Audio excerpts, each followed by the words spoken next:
Hi, I'm Mike Marino, and this is a brand new episode of Live from My Mother's Basement.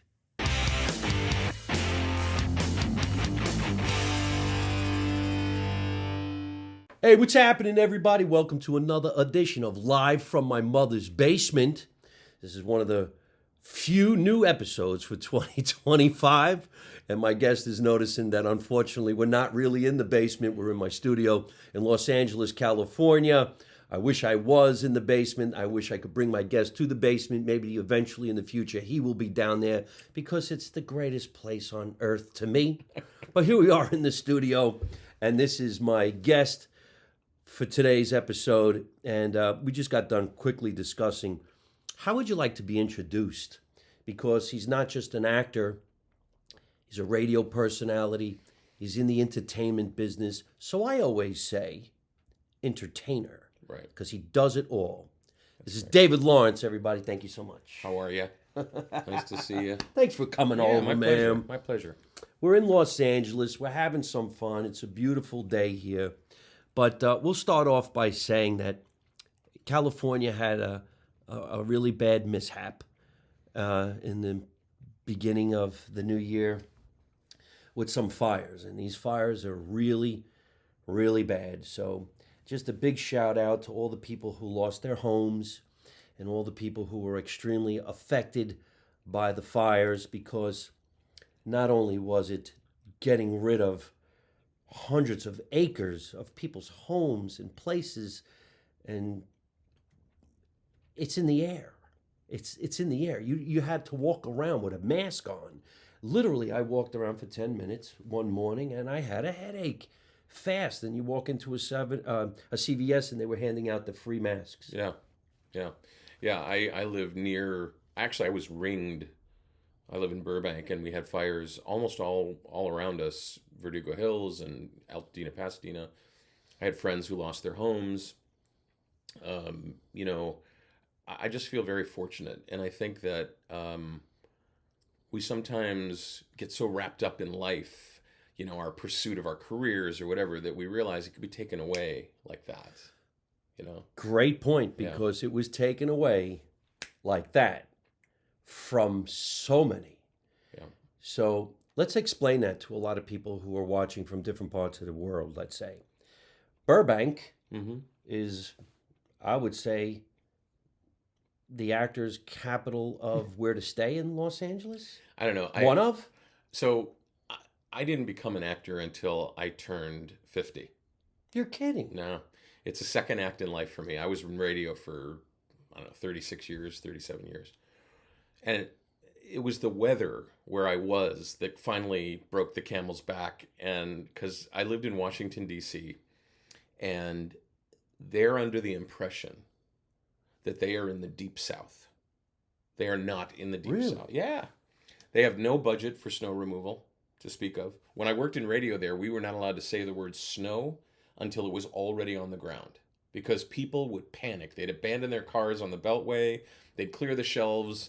You'd say, there's a chance, 10, 15% chance of snow this weekend, 4 or 5 days from now. Gone. All the bread, all the milk, all the toilet paper, gone. Anyway, they don't know what to do about it. And I came home after having to stay out of the market because of the snow. They shut down the airports one winter in 2003. And when I got back to BWI, where I flew in, my car was buried in a snowbank. They had to dig it out and then yank it out with a backhoe, and they bent my frame, and I was just done. So I sent my producer and her sister out here for a weekend and find me a place to live. And thank God, when they got out of Burbank Airport, they took a left and went to the valley rather than a right down into Hollywood. So I've been living in Burbank ever since then. It happens to be in a space that's really, I think it's comfortable for every place you want to go. It's like centrally located. It's very near all the studios if you're pursuing acting. And I did my radio show there, my network radio show there for, I don't know, probably 4 or 5 years. Just that was my war chest. And you were on the show. Yeah. So, but I think that where it's located is against a group of hills. People know the Hollywood Hills. They may not know the Verdugo Hills. And these fires were ringed around Burbank. And, so I was very fortunate it didn't get to me, but so many people that I know, you think about Malibu and Palisades on the ocean. How could that happen with all that water right there? It could. And there are things that you can have disasters with at various parts of the country. You could be in a snow blizzard. You could be in a flood, a rain flood. You could have super hot weather. All these things. Here it's mountain lions, coyotes, earthquakes, and fires. And people look at us like we're crazy sometimes. Why do you live in a place that has those things? Well, it's where the work is. Just so everybody knows, these fires were in a lot of different places, and I think for the first time I'd ever seen, it was in Hollywood. Yeah. It was in the Hollywood Hills, which rolled on down to Hollywood Boulevard. And when I was watching the news and I heard the word Laurel Canyon Boulevard and Highland and Hollywood, I'm like, wait a minute, that's impossible. Right. It's impossible. Everything's made of stone. Yeah. Well, the thing is, we get these Santa Ana winds, and they're really the normal wind speed is like 15 miles an hour if it's gusty, but then it gets up to 60 miles an hour. That can knock down trees, knock down power lines, they spark. Once a fire starts, the embers can fly. I didn't know this until I've been watching the news. The embers can fly for a mile, 2 miles, 3 miles, and start a whole new fire. So that's how they spread. That's one way. There's 100 ways how they spread, but it was bad. Well, it's all said and done now. We're doing great. And now I just learned that from Washington, D.C., here comes this talented man to Burbank. I thought you were a Burbank guy. Nah. Born and raised. Nah. For whatever reason. No, in fact, for the first 6 months I was here, you do a radio show across the country. I wasn't one that would say, live from Washington, D.C. I never said that. When I lived here, for the first 6 months, I didn't say anything about me having moved to California. Because I didn't know if I was going to stay. Right. I was going to, people come out here to pursue acting, to pursue voiceover and the things that I was doing. And they give themselves a deadline. And it's usually a ludicrous deadline. If I can land a co-star in 1 year, then I'll stay. Well, best of luck to you for that, because that's not going to happen. Samuel L. Jackson said once, somebody said, "Oh, you're like an overnight success." He goes, "Yeah, it only took me 16 years to be an overnight success." So anyway, I ended up staying, and I've been very, very fortunate. I've had some really great success in almost all the areas that I've pursued. And I'll say, we're going to rewind. So where exactly were you born and raised? Cleveland, Ohio. Ohio? And when did you go out to Washington? Was the Washington move because of the career? Yeah, it was. Radio people, the joke for radio people is they have an account at U-Haul, because they go from a small market to a larger market to a larger market, and every step along the way you need a U-Haul. So, but I first went to New York, then Pennsylvania, then back to Ohio, and then to D.C. And I was in D.C. for like 16 years. So you came out of, let's say, high school with the want to be a radio personality? I wanted to be in radio from the time I was aware that I had a radio that I could put under my pillow and listen to baseball games and distant stations. I picked up WOR in New York, and I picked up WGN in Chicago and CKLW in Detroit, and it was magic to me.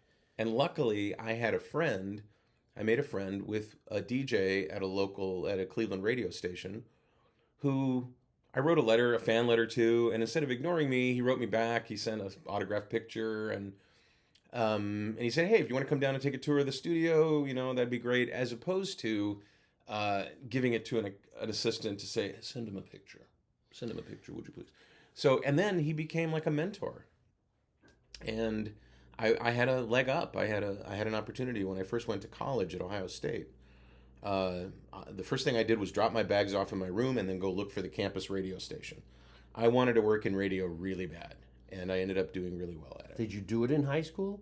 Like the morning announcements? And, Oh yeah, I did. As a matter of fact, AV, no, I whatever it did was. that, and I did the weekly newscast. I was one Yeah. of the anchors on the weekly video newscast. We had big ass like 3/4 inch videotape Remember decks. the 3/4 inch? Yeah. Yes. Wow, I Big hadn't thing thought you about that in forever. Pachang, cone. Yeah. So did that, and yeah, and it kind of all I worked in nightclubs too as a DJ as a teenager. I did teen dances. I worked at a place called the Cleveland Crate and Trucking Company in the Flats, and then ended up working in clubs for the next, I don't know, 10, 15 years. Yeah.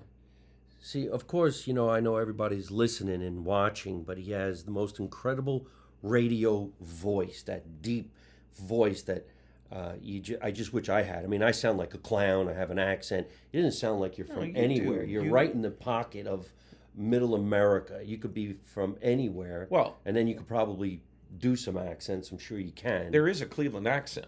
You know, we park our cars in the driveway just like they do in Chicago. That sounds Chicago to me. Yeah. So, you know, when I get an audition for a North Coast or a Great Lakes accent, I did a audiobook narration of a New York Times bestseller series where the protagonist is a Buffalo native, and they have a very, you know, Buffalo, Rochester, Erie, Cleveland, Chicago. It's all Detroit. It's all kind of that same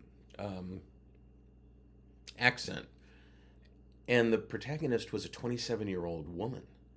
Oh, wow. And I'm like, are you sure you want me to do this? Do you have that right on your call sheet? You want me to do this? It was great. It was, and you know, the cops, they all had, you know, accents, and you know, The but accents. yeah, That your sounded voice, Chicago to me. yeah, your voice has something that is more valuable than depth, and that is agility. I watch you work on stage, and I hear you change up your timing. I hear you change up your pitch. I hear you change up your emphasis. I don't want to go, you know, and reveal all the secrets, but that's part of what makes him so good. It's not just that he's funny, I like it. it's the construction. It's so good. Because my Italian family has been in construction right. our whole life. That's right. I learned how to Cement. construct. Well, it's true. You know, they say don't stereotype. How's that a stereotype? It's what they did. My Exactly. family does do that. They still do. They didn't great. put anybody in the cement on purpose. They fell in. But what That's I'm right. saying is, no, I'm looking. That is hilarious. So I'm glad. So you had the want to be that radio person. Oh, I did. I absolutely did. I Still used to. do. I used to. No, radio has turned into. No offense, radio people. You probably know this. If you really admit it to yourself, you know this. Radio has turned into a cesspool of media because all of the big signals are owned by two or three companies. They don't do live radio once you get past the upper markets. They do what's called voice tracking. So the afternoon guy doing a live show at a big LA station, when he gets off the air, he'll voice track a market or two markets that are lower down the list, like maybe Phoenix or Denver, for a show later in the day. And all he's doing is recording the stuff coming in and out of records, the weather, whatever. And they'll do that so they don't have to hire somebody. It's awful. And I was feeling that day that I decided to move to LA, I was feeling that happening in the business. And so I was trying to kind of safeguard against that and also see if this gorgeous face and this amazing physique would work on television. You know, the frat boy that never grew up, the uncle you want to keep the kids away from, you know, that kind of thing. And so, you know, and it was like a double, like maybe I can do that. Maybe I can add that to my accomplishments. And I just wanted to see if it would work. And I'm thrilled that some people thought I was good enough to work. So. And you do work, and you work all the time. You've been working since you set out to do that. Yeah. A lot of people don't realize if just because you're not some famous superstar like The Rock doesn't mean you don't earn a living in the entertainment business. There's many different places in the business that you can earn a living. You might not be a superstar, but somewhere somebody somehow goes, hey, wait a minute, aren't you the guy that's on this particular show? And you're like, well, yes, I am. Yeah. And then it depends on how old you are. In your 20s, I had super stuff going on in my career. Then by the end of my 20s, I was waiting tables. My early 30s, I started doing stand-up. I made some money. Somewhere between 30 and 40, I ended up waiting tables. Then I changed the game, and now with the luck of everything that's going on in the world, I sustain a great career, and I don't want to retire. I love what I do. Yeah. I love meeting people. I love working with people that we have some kind of a chemistry that says, I see what you're doing. Would you like to do this? And I'm like, yeah, I'd like to be part of that. And then I say, I see what you're doing. Would you like to? And then you mingle and you bond and you keep on working in this industry, because for the life of me, I've gotten all my own work.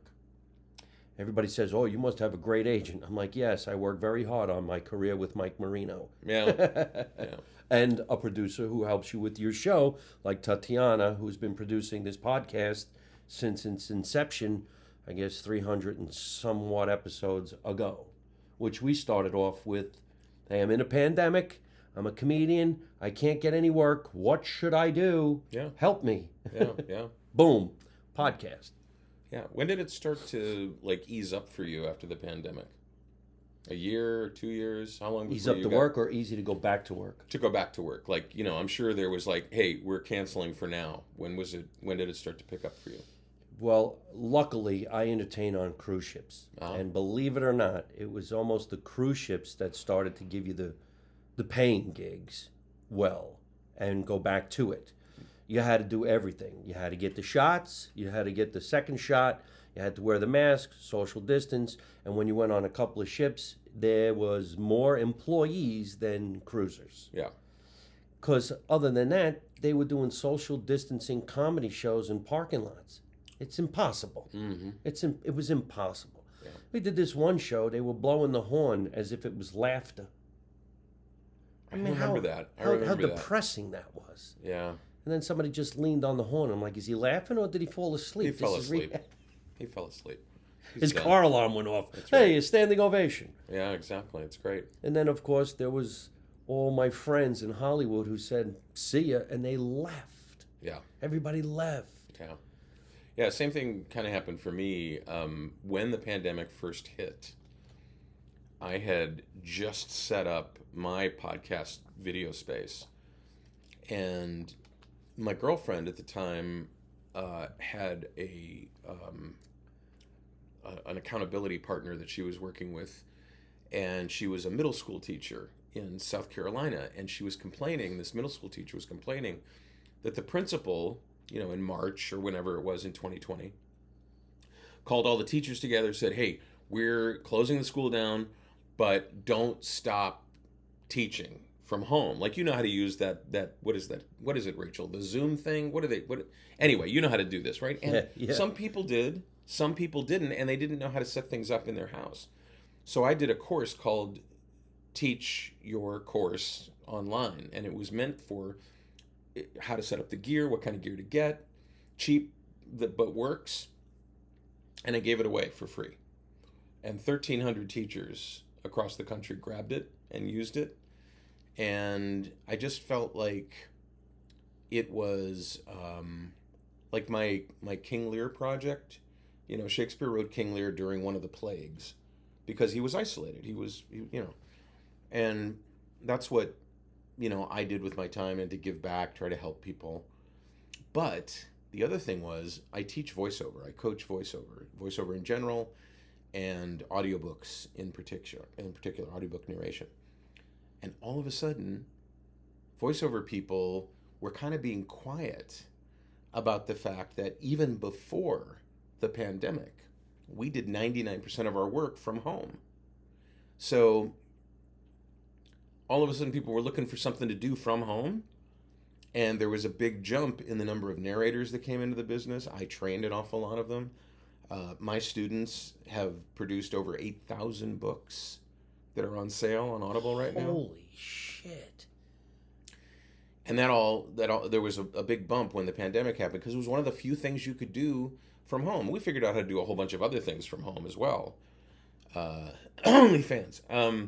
But I'm still trying to figure out OnlyFans. Could you don't. be my fan? Only you. Only you, just you. Yeah. I hesitate to do this. I want to turn my watch off because it's making noise, and That's all right. It's bugging I don't me. even hear it. All right. I'm going to put it over here. That's a pro. You know, when I was in my teens, I was doing a lot of TV commercials in New York City. Yeah? Anywhere from bubble gum, potato chips, you name it. I was an all-American boy. I had thick blonde hair at that time and blue eyes, and I was averaging 5'7". I was 5'7". So if there was a commercial being cast for a hamburger, French fries, you were automatically being considered back at the time where the ratio of booking was 30-1. Oh. The All-Americans. It's like the 1500s. Yeah, now it's probably, I don't even know what it would be. I can tell you. What? 280 to 1? to 1. That you book? For callbacks. Oh, wow. Over 500 to 1 that you book. Because doing self-tapes at home has allowed them to gather a bigger group of auditions to review. And yeah, I talk to casting directors all the time about how many actors are submitted for each role, and then how many they look at, how many they whittle down for after pre-reads to callbacks to selects that they send on to the producers. The numbers are not pleasant for us. Well, I can only imagine what it's like now. I don't even do that anymore. I don't have the time, and I don't have the patience. I don't want to feel that. We're not looking for a blonde, blue-eyed, 5'7" guy who's the age of 55 to 65. Now it's anybody, send them in. Yeah. But at that time, that was the category. So you went in there, you pretty much saw your friends auditioning for the same thing. All the time. And the point I'm trying to make is we went to an acting school at that time called Wiest-Baron Acting for Television. Yeah. And the actual owners, Wiest and Baron, were the teachers. You actually Is that Joanne saw Baron? them. That's the daughter. Or Rod Baron? Oh, okay. The daughter. I actually had classes with the two owners, and at that time they were in their 70s. Wow. I don't remember their first name, but Wiest Baron. And there was acting for television. You took a class to learn how to do commercial copy. Mm-hmm. They had a soap opera class with casting directors from the actual soap who taught the class. I ended up getting on As the World Turns in one of those classes. That's nice. First you got extra work, then you got under 5, then you got a day player. Luckily, from a day playing role on As the World Turns, I turned into a recurring character. Great. But it happened that way. Yeah. I didn't audition for it. And I was happy to be on it. Funny enough, now I'm going to just go into off the track real quick. But when I was on As the World Turns, Meg Ryan was the star of the show, and coming up was Marissa Tomei. Oh. And I was 23, Marissa was probably 19. I have VHS copies of me doing scenes with Marissa Tomei. It's got to be the early 80s. Wow. Isn't that true? True story. But getting back to Wiest-Baron, I don't know, it was Wiest. I forgot his first name. He taught a radio class. Oh. How to be a radio personality. Wow. Now, I didn't take that class. I wasn't interested in that. But because sometimes when you did a TV commercial, they had what was called a lift.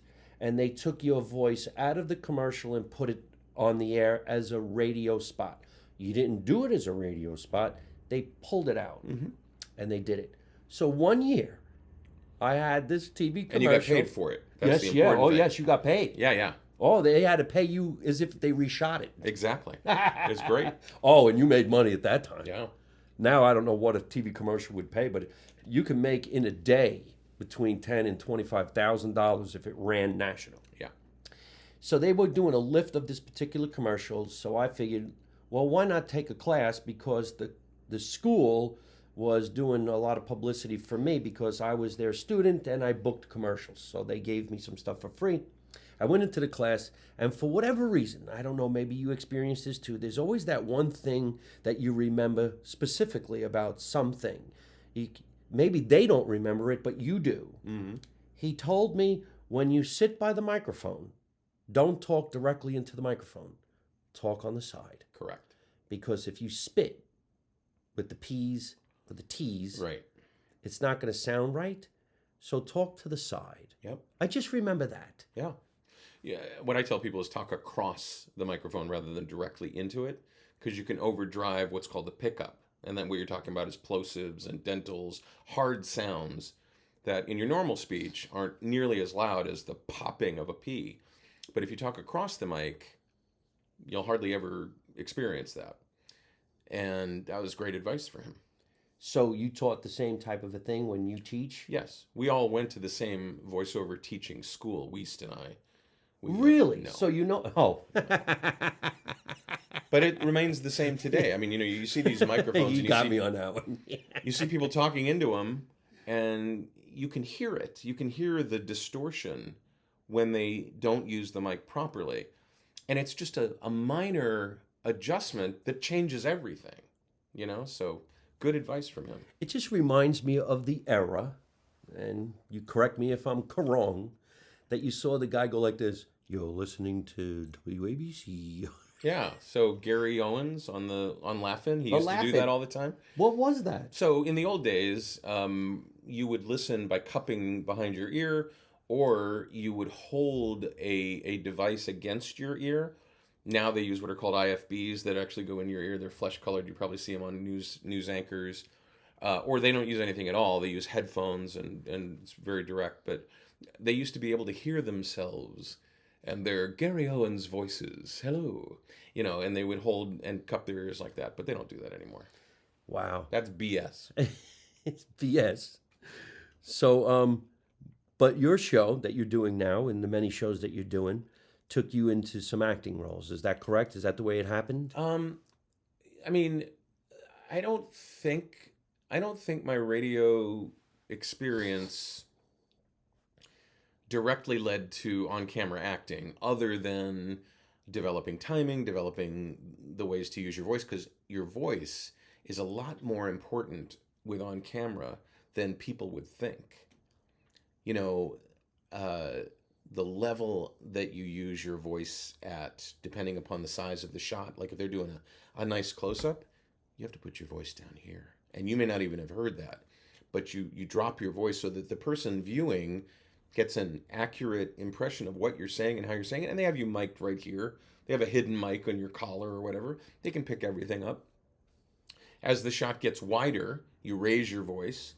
So some of those things came out of radio, understanding sort of the depth of audio field and things like that. But I was really lucky to have great acting, on-camera acting training for about 4 years. And then I'm pretty sure I'm the only actor that ever got an agent from doing what's called black box theater here in Los Angeles. People put... I don't know what that is. So all those theaters on Santa Monica... Yeah. And they're all called black box theaters because they're less than 99 people, and they're usually painted black inside, and they're just a big box. Yeah, okay. And, you go to an acting class, and the acting class will go, hey, I know, let's rent out a black box theater and do a showcase. And you do these scenes, and you invite agents and managers and casting people, most of whom don't show up. I was lucky to do a play, a musical called Bukowsical. You know what Seussical is? The musical Seussical? It's a musical about Dr. Seuss.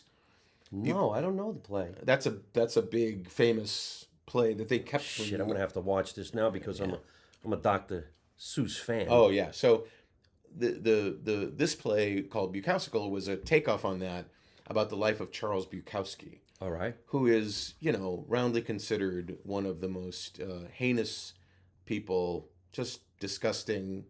Some people love him, but you wouldn't make a musical about him, right? So I was in this play, and this agent waited for me. You never get an agent waiting for you out in front of the theater. And he goes, hey, are you repped? And I'm like, oh, I'm not ready to be repped yet, sir. And he goes, you are. You got time Monday morning to come talk to me? And he is still my agent to this day. Oh, that is a Cinderella This was story. in 2005. You've been with the same guy since 2005? Yeah, I And love this is him for acting? for on-camera acting. I've been with a couple different places, mostly because they closed and moved me. Like the agents Yeah, would yeah, move to sure. another agency. For Merge, buyout. Yeah, exactly, for commercials and for voiceover. But yeah, Carl's been my agent for over 20 years, Wow, that's great. nearly 20 years. Yeah. So, but I'm pretty sure I'm the only one because nobody ever shows up for these things. Nobody ever waits for you. It's all very difficult. And, it's kind of part of that whole selling the dream thing that happens when you come to Los Angeles. People are standing there with their hand out going, hey, you rent the theater, you do a showcase. We'll get you the dream. It's like, It's the same thing in stand up. We put on these incredible stand up comedy shows. You invite every industry person that you know to come and see the show, and they send an assistant, and then you never hear from anybody. well, I mean, are open mics like that? Is that what? Nah, the open mic is basically just a place for all the comedians to not pay attention to each other and do their own thing and walk out and try to hit another one. I Now, see. these days, of course, I don't even know what it's like to go to an open mic. I did my time, I paid my dues, I don't hope to never go again. However, I miss those days. It was fun, it was Yeah. interesting. You had some friends who became big stars, and then you had some friends who went out and got married, had kids, and got a regular job. Exactly. And they say, yeah, for a while there, I was a comedian. Yeah. Yeah. Well, believe it or not, and I don't know if you experience this, there are people who set out to do stand up comedy. They've realized it's a difficult way to make a living. They don't want to tour, they don't want to travel. You can't earn a living staying in one area. Right. They leave the business, and then something happens. 10 years goes by, 15 years goes by, and you get a phone call. Hey, man, I'm looking to get back into it. Oh, just get in line. Yeah. Wait till you see what they do now. I wonder how many people look at someone like you who makes it look so easy and so fluid, like takes really no effort at all. You're just talking, Yeah. right? And they think to themselves, well, I could do that. How hard could that be? I had a relative who spent her life saying a version of, oh, I could have been that. I could have been an actor. I could have been a DJ. She would say it to me all the time. It was my aunt. And I'm like, well, then why don't you do it? Well, I'm a medical receptionist. I'm very, I'm dedicated. I'm like, okay, all right. Yeah. But that's the problem is that some actors, some voice talent, stand-up comedians, because of how easy it looks for them to execute what is very difficult to learn to do even half-assed, and then to learn to do well, it gives people the false impression that anyone can do it. And it's not true. It's not true. Yeah. So many people do come up to me after a show and go, I tried to do stand up for a little while, and hey, here's a joke for you. You could use this in your acting. Like, get away from me. Get away from me. Yeah, I need your joke. Yeah. And it is difficult. I'm glad you brought that up because we're supposed to make it look like it's a conversation Yeah. between me and everybody. It's actually a bit of a monologue. It's a performance piece. It's like going to see a play. Yeah, we change it from time to time, or maybe a lot of the time. Maybe we're handed a gift and somebody says something silly, and you could just take that for the rest of the evening and make that person feel like they're part of the show. But Sure. And a lot of people think that's all you need to do is crowd work. Where you from? They think, oh, okay, from there I can improv an hour and a half, a 90-minute set, right? Best of luck to you. you got seconds, and most of the time, if you ask somebody anything, you're not going to get the answer you were looking for. They're going to give you something really bad, and it's going to throw you a curveball. Yeah. That's why I have a great skill of working a crowd. I prefer not to. Just let me do my jokes. You guys sit back and relax. Because usually a heckler is a drunk female. It's true. And Okay. they're not going to take you down the street you wanted to go. No. So if it's an 8 o'clock show, you're usually going to be okay. If it's a 10 o'clock show, here they come. I didn't even want to go out. I can only imagine. I've seen you work. I've seen you work, and I can only imagine what goes through the head of someone who gets into what they think is going to be a fairly lengthy conversation with you. They want to give you the details once you ask.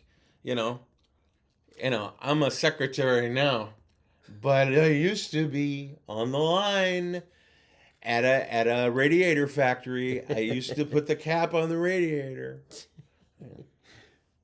I'm sure you get it too. Do you ever have a guest on your show that just thinks they need to be overwhelmingly entertaining, and you feel like going, "You don't have to do that.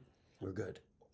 I would let people, when I had guests on the radio show. I don't do that anymore.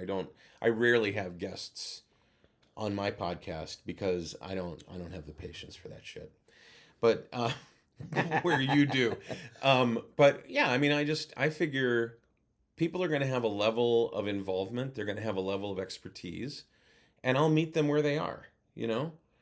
I feel like I'm pretty good at being both a host and being a guest. So far, I haven't ticked you off too much. No. And so, and then there are people who are scared to death. And so they either clam up or they talk way too much. They want to be thorough in their explanations. When I say, so the microphone you use, tell me about it. And I can just sit back and, check my watch a half an hour later and they're still talking about this microphone that they like. Or it's like 10-second explanation. So tell me more about that.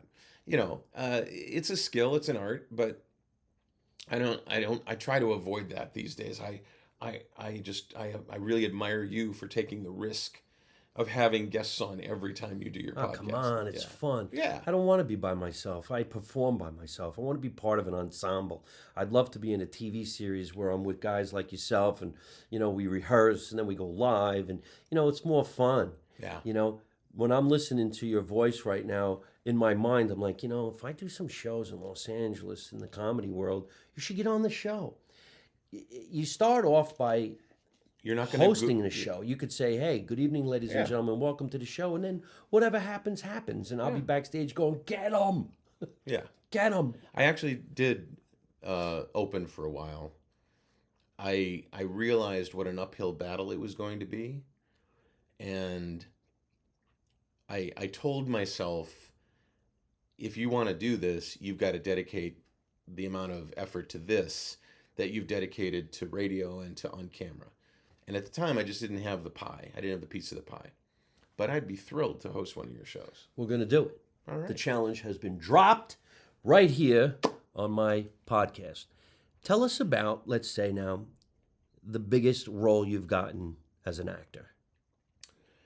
Well, I've been pretty fortunate, and I will tell you that the one that most people know me from is the puppet master on Heroes, which is I wanted him to say it. pretty big show. And Biggest show. Yeah. Big show. Yeah. I was only supposed to be on one episode, though. Tell us the story, because even my producer, Tatiana, said, I love him on Heroes. So I got a call to go in for the audition for this creepy evil villain, the puppet master that controlled other people on this show, Heroes, which is about superheroes and supervillains. And it was during the season where they were finding a supervillain and killing them off in the same episode. So we knew it was going to be one episode, if I got it at all. And when I walked into the audition space, there were probably 25 guys. 25? Yeah. Oh, yeah. Auditioning or watching? No, auditioning. Oh, okay. And this was a big show for NBC. It was a co-production with BBC. They were spending $10 million an episode to produce this show. And it was important to NBC at the time. So there were 11 people in the room. Usually when you go in for an audition, there's one or two if there's a reader. Guy running the camera. Yeah, exactly. So, but no, there was head of casting of NBC. There was the director of the episode. There were the writers of the episode. There was the casting director's assistant, blah, blah, blah. Anyway, and I had positioned myself opposite the door that led from the waiting area into where they were filming. And every time somebody would walk in, they'd be, sort of taken by the number of people in the room because it was so odd. And I was watching this and I'm like, that's not necessary. So when I walked in, I said, hey, thank you all for coming to my audition. It's a tough ticket to get, wasn't it? Huh? And The people that were in that waiting room, I knew every single one of them by face and or by name. They had all scared the crap out of me. They even had that guy that was in Goldfinger, the big Richard Keel, was on his hover round. Really? Yeah, he was in there for that. Huge people, huge people. And I went home. I loved it. It was great. They said they loved it, which was the smell of death if you're going in for an audition. We loved you, yeah. You were But great. we went another direction. Yes. So I go home and I take a nap. It's the afternoon. It's time for a nap. Yeah. So I go home, I take a nap. nap, and I wake up, and there's a message waiting for me from my agent. And he goes, "You got to call your kids." And I'm like, "Why?" He goes, "Because you're going to be on Heroes." And I'm like, "You get out of here. You get out of here." Because I looked at all these people, and I thought to myself, why did they call me in? Right? And I found out why they called me in. Yeah, well, I'm dying to know. At the end of the season, we were at the casting, the wrap party, the end of the season party. And the casting director said, "You know why we called you in, right?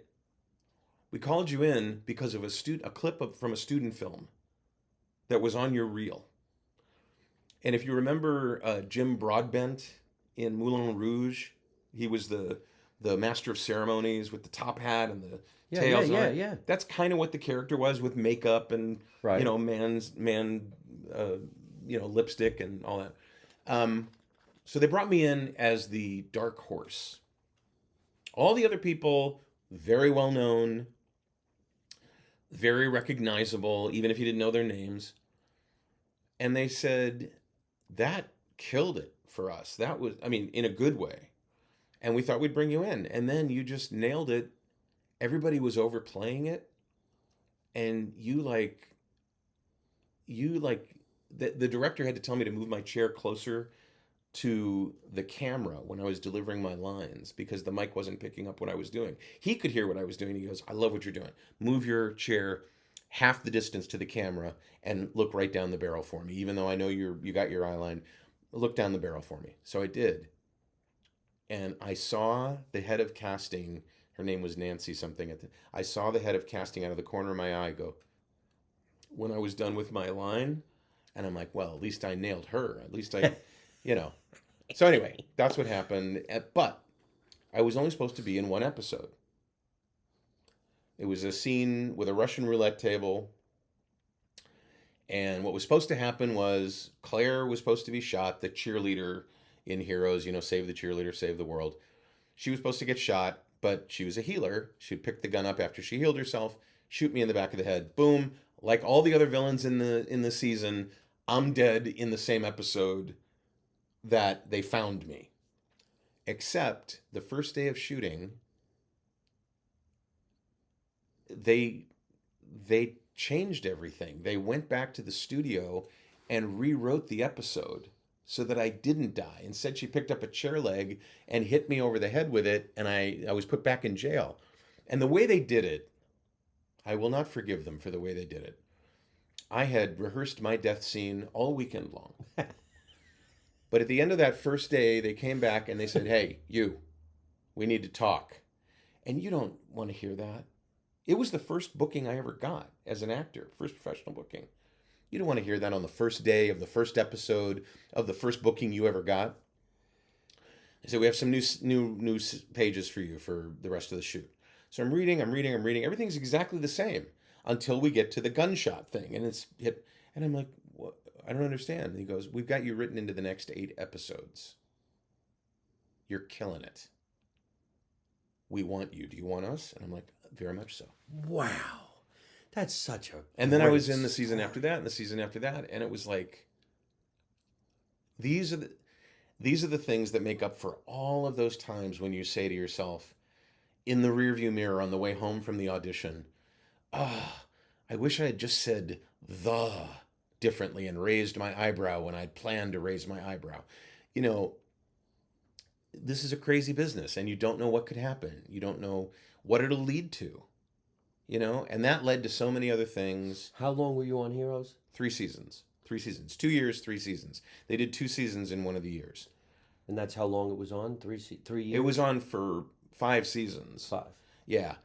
A lot of people say, I stopped watching Heroes during the second year because of the writer's strike. Right. So some people don't even know I'm on the show. You know, it had a drop in viewership, but then it started to come back. Then downloading started happening. Uh, So, yeah, there's always something that kills something. yeah, Like way back in the day when Napster started destroying music. yeah. But well, that's really really great. And now, what other shows you working on, or whatever you have out there that people could take a look at? So, you know, I mean, I've been on shows like How I Met Your Mother. You know, I just did an episode of The After Party on Apple TV Plus. I've done about 100 different shows. You know, lots of commercials. It's funny because people will come up to me and they'll go, "Paul Giamatti?" You know, there's actually a situation in Vegas where You do look like him. I know. Well, my positioning statement, you know, when you're an actor, you have to market yourself, right? Right. So my positioning statement is Paul Giamatti meets Uncle Fester. I'm in Vegas, and I'm in a restaurant. The waiter comes up to me and says, "Excuse me, sir, are you an actor?" And I'm like, "Yes, yes, I am." And the table of gentlemen over there would very much like to meet you. And I look over and I see this group of like 8 Japanese businessmen. This is at CES, which is the Consumer Electronics Show. And they're all like, you know, nodding at me. And the waiter goes, "Yeah, come on over." So they all line up. They bow. And one of them steps forward and says, "Mr. Giamatti, we really love your stuff." And I said, "Oh, so I'm not Paul Giamatti." And I said, "I'm David H. Lawrence, 17th. And the guy at the end of the line steps forward. He goes, "I told you, he's the puppet master from Heroes. He's not Paul Giamatti." He had perfect American accent. You know, he was like the American representative that was on the team, right? That happens from time to time. Once I did a lot of IVR work. I was the voice of America Online's tech support system. So when you would call up AOL back in the day when it was the shit, and you couldn't figure out how to do something on America Online, you'd get mad at me before you got mad at somebody live, right? This woman turned around in a restaurant and she goes, "Are you that MFer on the toll-free line for AOL? I hate you. I hate you." So, you know, but that's the thing that I'm most known for. And then, like every working actor in LA, you do what you do and you try not to have any expectations, and wherever it leads, you know? Yeah. So, That's a great story. I'm glad the one guy actually said he's the puppet master. That's great. hysterical. And it's just a great feeling that somebody actually has to double take when they're looking at you, no matter what, because they're recognizing you somehow. And I'm sure there are people watching this right now going, "I have no clue who this guy is."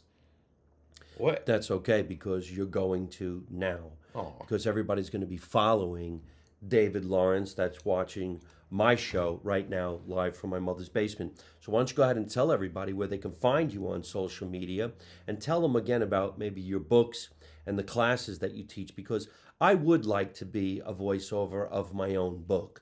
I haven't had the time to really go through that just yet, but I am going to try to figure that out because I would like to write a book.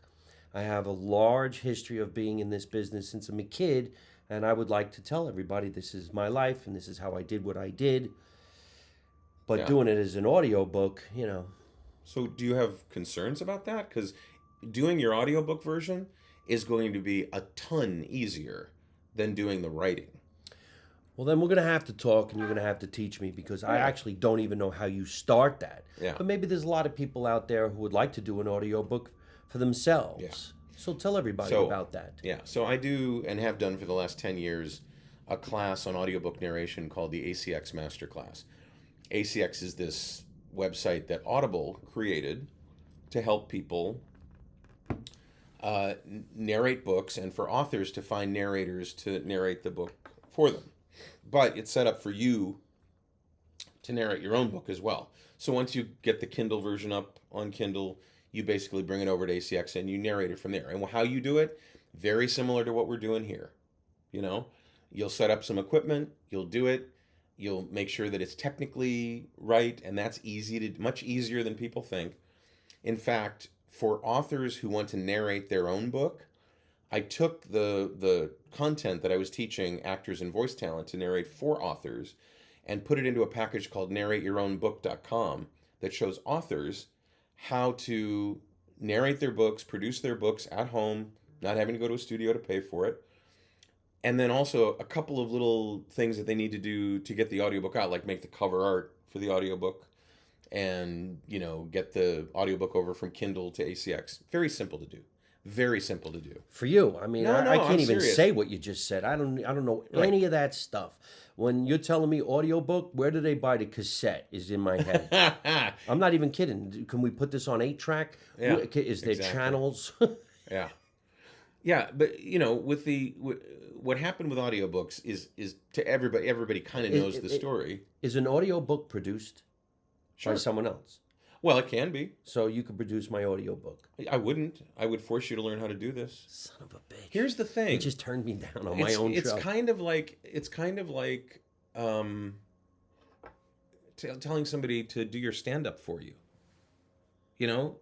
Your approach is the technical side of things. The production of an audiobook is so much simpler than people think.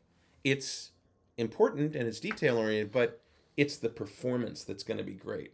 And if you're also controlling the computer while you're doing it, you're going to be fine. I swear to God, you're going to be fine. Much dumber people than you know how to do audiobook narration. Trust me. I mean, I could talk. Yeah. It's just, I don't know. When do I shut up? Well, you've got the words in front of you, which is great. So you shut up when you get to the period at the end of the chapter. So I don't write it out, I just talk it out. Well, no. You write the book first, and then you narrate the book. So the words are all there. Oh. Now, here's the thing that I know is going to happen with Mike, that happened with people like Eddie Izzard and other comedians who've done their own autobiographies or whatever. They end up making superannuated versions of the audiobook, a bigger audiobook than just what the book is, because they'll get to a certain point and they'll go, oh, wait. Let me just tell you what happened after that, because you wrote it at some point, right? Eddie Izzard did that throughout his entire autobiography. He would say, footnote, and then he'd go off on this tangent that sometimes was like 10 seconds, sometimes was a half an hour. So his book should have been about 9 hours long. It was 14 hours long. And then when he was done, he would go, end of footnote, and go back to the text in the story. And I know you're going to do that. I know you are. You can't help yourself. So I already see myself doing that. I would be reading my own book going, and then my mother came in and said, you have to do your homework. I'm like, well, actually, my mother punched me in the face. Yeah, exactly. You can't help yourself. Yeah. You know? We're entertainers, know? Yeah. Even when you're doing stand-up, you could be right in the middle of a great joke, and you're like, I can make this better. Exactly. And you make it better right in the middle of what you're doing. Yep. So when are we going to do some stand-up? I hope you don't go on YouTube and look for the one clip I have. Tell everybody to find your clips on YouTube. Go ahead. Come on. Watch him do some stand-up. He's got the greatest voice. He's like the Barry White of... I'm not... No. Of radio. Barry White. You're good. I'm trying to be good, buddy. You're great. I'm so glad that you came over. Seriously, tell everybody how they can find you on your social media platforms and they can listen to your show. So you know how you've got so many in the can. Everybody has like link trees on their social media. So my overall website for teaching voiceover is called VO Heroes. So VOHEROES.com.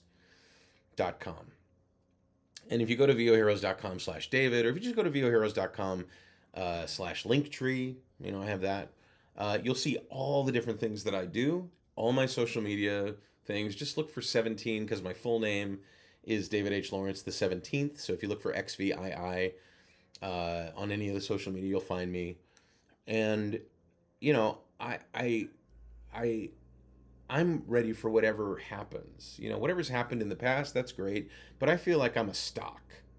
Past performance has nothing to do with future performance. Like any day, something awesome could happen. Yeah. Right? You never know. One of my biggest problems in this industry, and it's been like this since I'm 5 years old when I first started pursuing a career as an entertainer, is I always want so much more that I never take a deep breath to say, hey, wait a minute. I already did have it. I shouldn't be in that big of a hurry. I already had it. And like you, oddly enough, you get that gem that comes out of nowhere. Mm-hmm. Like when I was telling you how I got the job to perform at Carnegie Hall. Mm-hmm. Some years ago, I was performing at a private party, had no idea who was in the room, took my couple of bucks, went home, didn't think much of it. A few years goes by. Hello, I'm the producer of this show that we're doing at Carnegie Hall. We'd like you to be in it. And that's how it happened. And then when I was done with Carnegie Hall, after the night was over and I went out and celebrated and whatnot, all I thought about was, oh no, now what? Oh, shouldn't I be doing Madison Square Garden? How Yes. come I didn't get the garden? I want the garden. I know. Yeah, it's crazy. And our minds play such ruthless tricks on us. You know, we're human beings. We try to make meaning out of things, out of patterns that sometimes are so random and capricious and out of our control that it drives us crazy. You know, cavemen made up myths. You know, religious people tried to find hope and they wrote the Bible, and other religious things that sometimes make no sense. And we try to make meaning, especially in this business. Like if you're a plumber, you can go to a party on Saturday night, mention that you're a plumber, and probably have half a dozen jobs for the next week, right? Oh yeah, my faucet is dripping. Yeah, I've got my drain is clogged. That's a much different approach than show business, where you go to somebody here in Los Angeles or in New York, you go, what do you do? I'm an actor. Yeah, me too. Yeah. They're lousy with actors here in Los Angeles, just so you know. So, everybody's trying to pursue something that has no straightforward approach, no reproducible pattern to gain success. Yeah. But being open to it is great. We have to just keep on going. You know what's funny? I'll add to that. You ask a plumber, what do you do? And they say, I'm a plumber.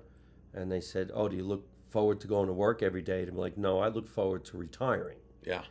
You ask an actor, do you look forward to going to work? And I'm like, I can't wait to go. Oh.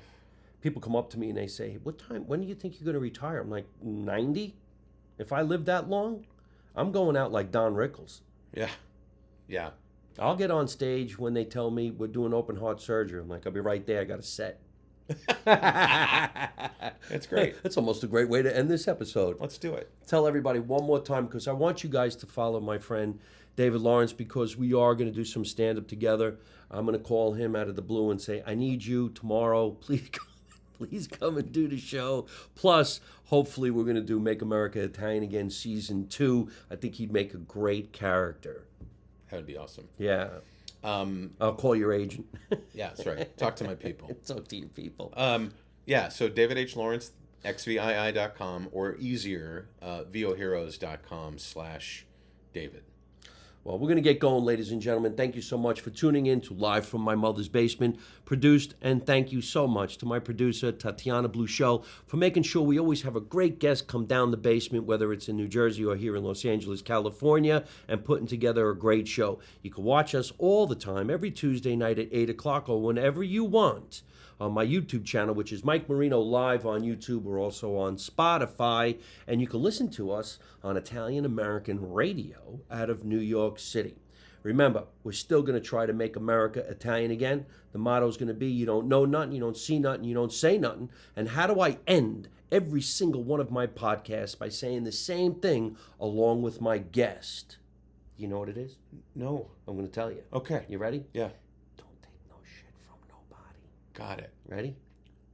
Don't take no shit from nobody.